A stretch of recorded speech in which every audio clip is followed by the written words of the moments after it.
Ikatlong Kabanata.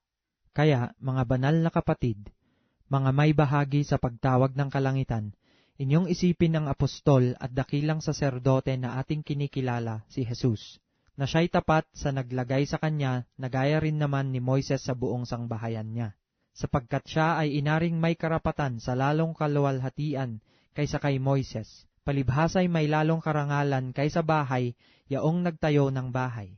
Sapagkat ang bawat bahay ay may nagtayo, datapwat ang nagtayo ng lahat ng mga bagay ay ang Diyos.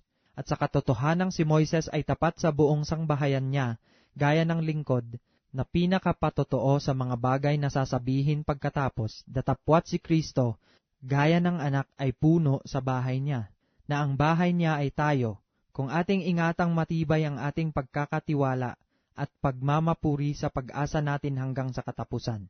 Gaya nga ng sabi ng Espiritu Santo, ngayon kung marinig ninyo ang kanyang tinig, huwag ninyong papagmatigasin ang inyong mga puso, na gaya ng sa pamumungkahi, gaya ng sa araw ng pagtukso sa ilang, na doon ako tinukso ng inyong mga magulang sa pagsubok sa akin, at 40 taon na nangakita ang aking mga gawa.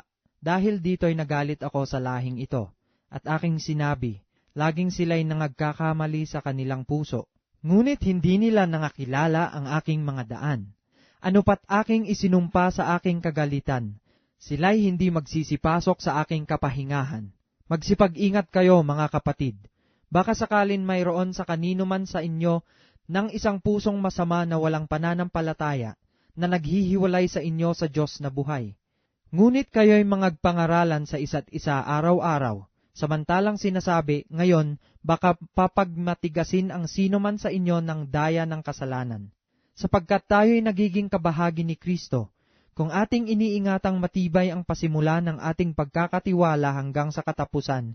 Samantalang sinasabi, ngayon, kung marinig ninyo ang kanyang tinig, huwag ninyong papagmatigasin ang inyong mga puso, na gaya ng sa pamumungkahi.